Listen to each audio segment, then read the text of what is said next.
मंडळी, क्रिकेटला सभ्य गृहस्थांचा खेळ म्हटलं जातं. त्यामुळे बऱ्याचदा क्रिकेटपटूंकडून अशा सभ्यपणाची अपेक्षा बाळगली जाते. मात्र सुरुवातीपासूनच या खेळामध्ये अनेक बॅड बॉयज देखील होऊन गेलेत. मागच्या काही काळात क्रिकेटला ग्लॅमरचा तडका लागल्यापासून तर हे प्रमाण अधिकच वाढत गेलंय. तसेच वादविवादात सापडलेल्या क्रिकेटपटूंची संख्याही कमी नाही. त्यातील काही जणांनी मैदानाबाहेरील या घडामोडींचा आपल्या क्रिकेटवर परिणाम होऊ दिला नाही. मात्र काही जणांना मात्र असा समतोल साधता आला नाही. मैदानाबाहेरील वावराचा खेळावर परिणाम होऊन त्यांची कारकीर्द झाकळून गेली. त्यांचं करिअर अकाली संपुष्टात आलं. मैदानाबाहेरील वर्तन, वादविवाद यामुळे करिअरचे 3-13 वाजलेल्या मुंबई आणि भारतीय क्रिकेटमधील 2 स्टार फलंदाजांची चर्चा सध्या क्रिकेट कट्ट्यांसह सोशल मीडियावरही जोरात सुरू आहे. हे दोन्ही क्रिकेटपटू म्हणजे भारताला 19 वर्षाखालील विश्वचषक जिंकून देणाऱ्या संघाचं नेतृत्व करणारा पृथ्वी शॉ आणि एकेकाळी गुणवत्तेमुळे खूप चर्चा झालेला पण आंतरराष्ट्रीय अकाली करिअर संपुष्टात आलेला विनोद कांबळी. एकेकाळी विनोद कांबळीच्या क्रिकेट कारकिर्दीची जशी अवस्था झाली तशाच स्थितीतून सध्या पृथ्वी शॉ जात आहे. त्यामुळे प्रचंड गुणवत्ता असूनही मैदानाबाहेरील घडामोडींमुळे खेळावर परिणाम झालेल्या विनोद कांबळीच्या पावलावर पाऊल ठेवत पृथ्वी शॉ वाटचाल करतोय का, असा सवाल सध्या क्रिकेट विश्वातून विचारला जात आहे. त्या पार्श्वभूमीवर आज आपण दोन्ही खेळाडूंकडून कारकिर्दीत झालेल्या आणि होत असलेल्या चुकांचा आढावा घेऊयात.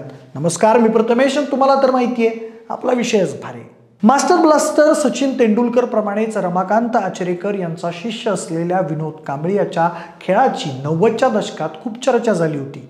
अगदी शालेय क्रिकेटमध्ये केलेल्या विक्रमी भागीदारीपासून दोघांकडेही भारतीय क्रिकेटमधील भविष्यातले स्टार म्हणून पाहिलं जात होतं.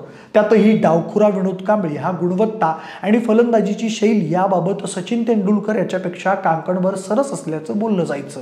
कांबळीनं त्याच्या क्रिकेट कारकिर्दीला ही झोकात सुरुवात केली होती. 1993 मध्ये इंग्लंड विरुद्ध झालेल्या कसोटी मालिकेतील झंझावाती खेळामुळे विनोद कांबळीचं नाव जागतिक क्रिकेटमध्ये पोहोचलं होतं.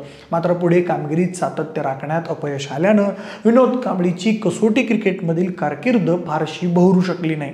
अवघ्या 17 कसोटी सामन्यातच त्याच्या कसोटी कारकिर्दीची अखेर झाली. या काळात खेळापेक्षा पार्टी, ग्लॅमर, वादविवाद यातच विनोद कांबळीचं नाव अधिक झळकू लागलं.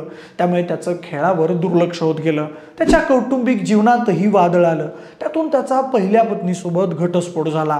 या काळात त्याची भारताच्या एकदिवसीय संघात ये-जा कायम होती. पण सुरुवातीच्या काही सामन्यात दाखवलेली चमक त्याला काही दाखवता आली नाही. अखेर 29 ऑक्टोबर रोजी विनोद कांबळी शेवटचा एकदिवसीय सामना खेळला. त्यानंतर तो पुन्हा कधीही भारतीय संघात दिसला नाही. मात्र असामान्य गुणवत्तेमुळे त्याच्या पुनरागमनाच्या चर्चा अनेकदा रंगायच्या. आंतरराष्ट्रीय क्रिकेटमधून बाहेर पडल्यावर विनोद कांबळीनं काही टीव्ही मालिका, सिनेमे, कॉमेडी शोज यामधून आपलं नशीब आजमावण्याचा प्रयत्न केला.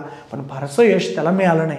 या दरम्यान आपल्या कारकिर्दीतील वादविवादांबाबत भाष्य करून तो चर्चेत राहिला. 1996चा क्रिकेट वर्ल्ड कप आणि त्यातील सेमीफायनल ही फिक्स्ड असल्याचा दावा विनोद कांबळीने केला होता. त्यावेळी विनोदवर बरीच टीका देखील झाली होती. तसेच 2009 मध्ये सच का सामना या कार्यक्रमात विनोदनं आपला मित्र आणि क्रिकेटचा देव मानला जाणाऱ्या सचिन तेंडुलकरवरही आरोप केले. सचिनने आपल्या पडत्या काळात आपली मदत केली नसल्याचं कांबळीने या कार्यक्रमात जाहीर केलं. शिवाय भारतीय संघात माझ्या बाबतीत कायम भेदभाव केला गेला असंही कांबळीने सांगितलं होतं. या घटनेमुळे त्यानंतर बरीच वर्ष सचिन आणि विनोद यांच्यामध्ये दुरावा निर्माण झाला होता. एवढंच नाही तर एकदा सोसायटीतील वॉचमॅन आणि काही शेजारी यांच्याशी भांडण आणि तुंबळ मारामारी केल्याप्रकरणी मुंबई पोलिसांनी विनोद कांबळीला अटकही केलेली होती. तर दारूच्या नशेत गाडी चालवण्याबद्दलही विनोदला एकदा बांद्रा पोलिसांनी अटक केली होती. या सगळ्या घडामोडींदरम्यान प्रमाणाबाहेर मद्यपानामुळे विनोद कांबळीची प्रकृती ढासळत गेली. एकदा प्रवास करत असतानाच त्याला हृदयविकाराचा तीव्र झटका आला.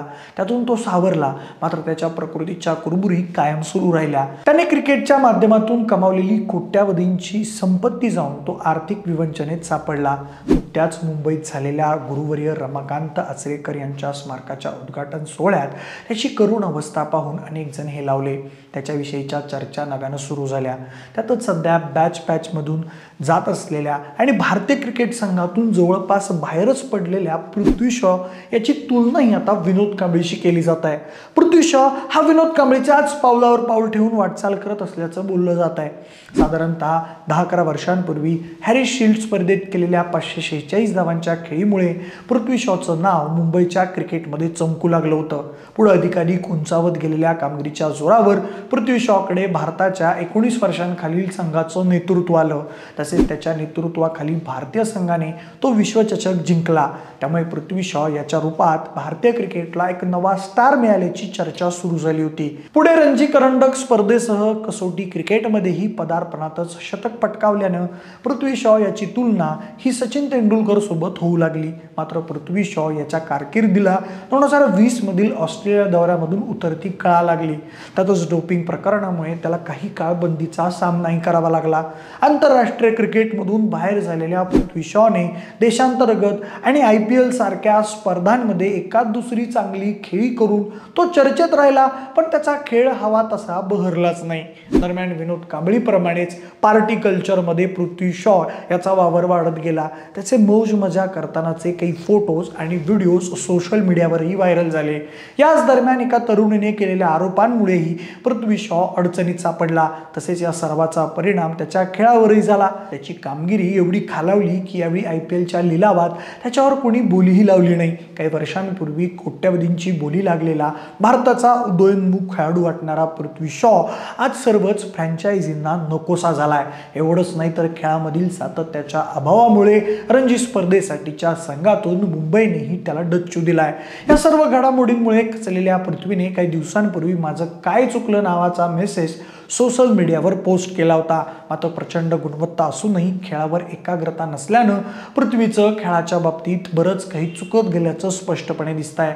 मात्र चांगल्या खेळामुळे मिळणारी प्रसिद्धी आणि ग्लॅमरच्या झगमगाटापासून स्वतःला सावरण्यासाठी मार्गदर्शन करणारा कोणीच आजूबाजूला नसल्यानं एकाही मोठा खेळाडू होईल असं वाटणारा पृथ्वी शॉ सध्या चाच पडताना दिसत आहे। त्यातही आंतरराष्ट्रीय क्रिकेट खेळण्यासाठी आवश्यक असणारा फिटनेसही त्याच्याजवळ सध्या राहिला नसल्याचं दिसत आहे। त्यामुळे ऐन 25शीतच पृथ्वी शॉ याचा विनोद कांबळी झाल्याची होत असलेली टीका वावगी आहे असं वाटत नाही। मात्र असं असलं तरी पृथ्वी शॉसाठी सारे काही संपलंय असं म्हणता येत नाही। त्याचं कारण म्हणजे पृथ्वी शॉ याच्याकडे प्रचंड गुणवत्ता आहे। त्याचा खेळ हा उच्च दर्जाचा आहे। मागच्या काही काळात सातत्यानं अपयशाचे डाग आणि मैदानाबाहेरील गोष्टींमुळे होत असलेली टीका मागे टाकून पृथ्वी शॉ याने पुन्हा एकदा खेळावर लक्ष केंद्रित केल्यास तो पुन्हा एकदा IPLसह आंतरराष्ट्रीय क्रिकेटमध्ये पुनरागमन करू शकतो। मात्र त्यासाठी पृथ्वी शॉ याला खूप मेहनत घ्यावी लागेल। आता पृथ्वी शॉ अपयश आणि टीका टिप्पणीचे वार सहन करून पुन्हा कमबॅक करू शकेल का, की त्याची कारकीर्दही विनोद कांबळीप्रमाणेच अर्ध्यातच संपुष्टात येईल? याबाबत तुम्हाला काय वाटतं हे तुम्ही आम्हाला कमेंटच्या माध्यमातून नक्की कळवा। जर हा व्हिडिओ आवडला असेल तर लाईक आणि शेअर करा। सोबतच आपल्या विशेष भारी या YouTube चॅनलला देखील सबस्क्राईब करायला अजिबात विसरू नका। धन्यवाद।